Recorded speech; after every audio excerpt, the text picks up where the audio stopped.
The tendency, like I was saying, sorry, I had to stop there. Thought someone was ringing the doorbell.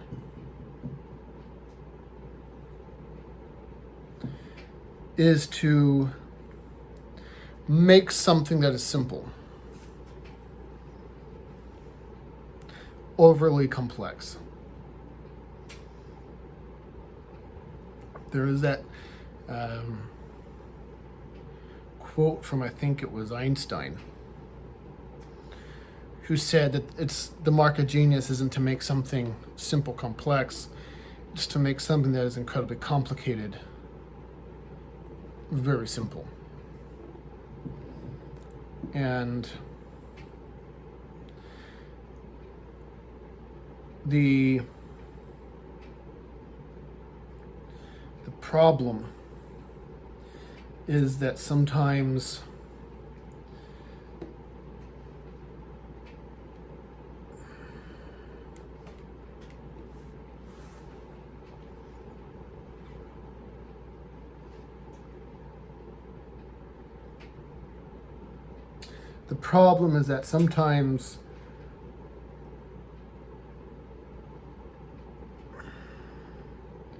how do I put it?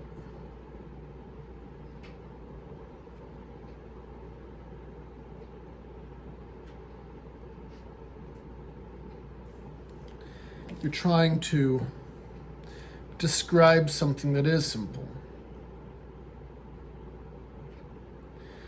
but there's so much, there's a lot of context that's required in order to get someone to understand it.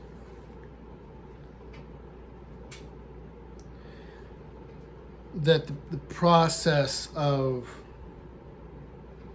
the way things get from one place to the other when we're dealing with this kind of philosophy is actually very simple, but without the proper contexts, it doesn't make a lot of sense. People don't know what you're actually talking about. So you spend a lot of time defining your terms, and then you have to, like, having defined those terms, explain what those things are actually doing so that when you put them in the sentence, the person understands the sentence. And so we end up with this problem where you have to describe 30 roots of a tree just so you could say that fluid goes up the tree and up into the branches. But what actually happens is actually something that is very simple. It's that personal relationship with the divine that we're seeking.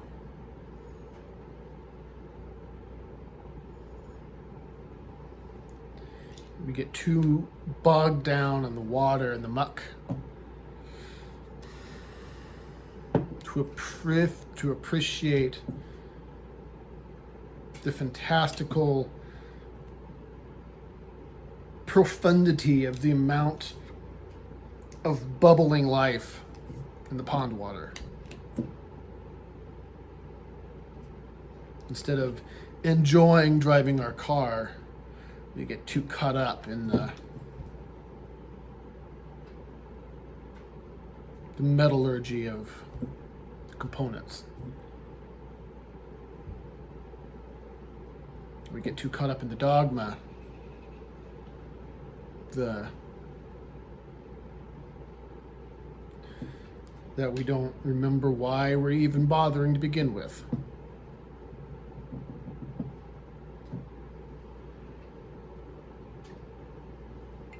I don't do this because it makes me feel cool. Anyone who's actually been a part of a mystery school or been to or joined a monastery or had any kind of really specialized training of any kind of spiritual bent will tell you that you have to really love it, because if you don't, you're going to be disenchanted by it, because it's a terrific amount of work. It's just a shit ton of work that you have to do every day. You do the work day in and day out, and day in and day out. I don't do all that work because it makes me look cool. You know, a good example of this is that my wife, she's a music teacher. And up until about 3 days ago, we had a physical location. But Kate Brown just nuked our business from orbit and we had to close it. So now she's teaching online now. But what we find a lot, especially like with adult students, because when you're a kid, your parent is usually the one who forces you to practice, right? The kids don't have any visions of glory. Their parents just force them to play a piano, and then by the time they're an adult, they know how to play, and then they can really enjoy it. You've never experienced someone who says, God, I wish I didn't know how to play the violin, right? Everyone is super grateful that their parents made them learn. But grown-ups are kind of a different animal. Because no one, if you take music lessons as a grown-up, no one is making you practice. And so you have these romantic ideas in your head. You know, you picture in your head, like playing piano at a cocktail party, or, playing violin in front of a bunch of hot girls and they all want to have sex with you because you're so sexy playing your violin, or, being able to look more sophisticated. We have these, or being a rock star, getting discovered on YouTube or whatever. We have all these ideas, these romantic ideas of what it would be like to be able to play an instrument really well. But when you actually start the journey, and the journey stops being romantic and starts being work, people quit. People quit pretty fast. Because it's it's that day in and day out process of doing something. Let me put it this way. Most adults that want to go and learn to play an instrument, they don't actually love the instrument itself. And that's the truth. What they want is that emotional reward that they think that being able to play an instrument will give them socially. They have this idea that they'll get some sort of social benefit from learning how to play an instrument. From women to being more sophisticated to playing in a band to something else. But very few of them actually start because they genuinely love playing the piano.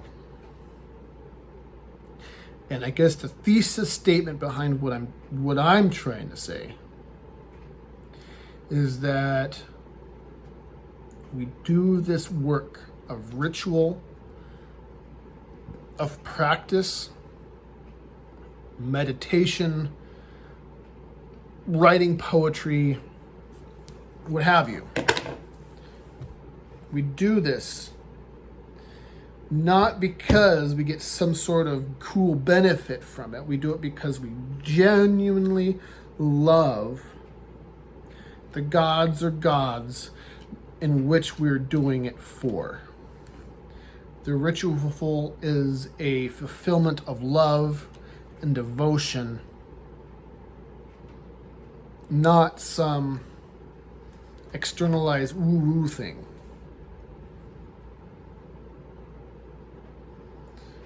which is why there is a lot of wisdom teachers. Jesus is probably the most famous example, but there's a number of other wisdom teachers, including Buddha and some of the others, that warn you not to pray in public. Don't pray in public. Keep your relationship to the divine personal and private. Your devotion is nobody else's business. Because if you do it for the benefit of other people, then you're not doing it for the God's sake. You're doing it because you want to massage your own ego. One of the things, there was a time, like many of you know, that I was a devout Christian. I grew up in a Christian household. I always loved God. I always had a really deep and powerful relationship with God. But because my family was Christian, God became the Christian God. And it wasn't until I was 18 when I kind of went, well, maybe this isn't really right. But there was a time when my dad and my mom would carry me off to church. And my dad always hated church. But one of the things he hated more than anything else was when people would stand up and pray in church, but they're not really praying, they're preaching. I don't know if you've ever experienced that, where they say, "Oh, dear God, help us to understand that recycling is the best thing ever, and that we should drive a Prius and we should vote Democrat, and help us all to understand that, you know, the Republican Party is the true party of God, and that we should," you know, these kinds of things. It's like, are you really talking to God? Are you actually really communicating with this, you know, entity? Or really, what are you doing are you just trying to use prayer as a way to push your own belief systems on people? Or to have a chance to say what your belief systems are?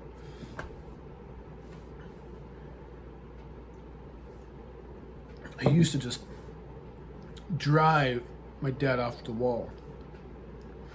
And he was a pretty good, he was pre-trolling. You know, my dad was kind of old school before trolling was really a thing. But he really got off on trolling the Christians in their own churches quite a bit. You know, saying horrible heresies, that saying that you're not just the God of the believers, you're the God of everybody. Oh my gosh, you talk about like pulling your hair out kind of heresy.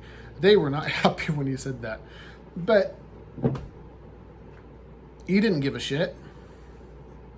And he knew that they were full of shit. And so,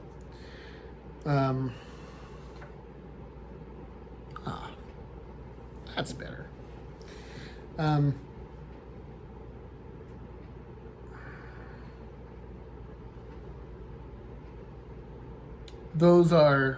That's kind of my spiel. It's not complicated, it's actually very simple. We do this because we love. We love our God, or gods. There's actually a word for it. It's not a polytheist. It's like it starts with an H or something. But there's a word that's kind of like that, where it's like polytheism, but you serve one God out of a bunch of equals. I don't remember what that word is. Is it atheistic? I don't know. I don't remember. Anyway,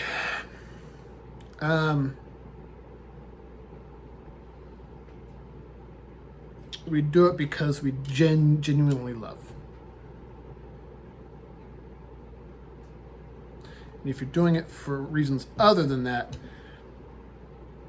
it's probably not healthy. You probably need to really sit down and do some self-analysis and find out why you feel like you need to put on a heathen suit. If you don't do it because you genuinely love the gods, you're LARPing. You're LARPing. And you should probably figure out why you feel they need to be LARPing.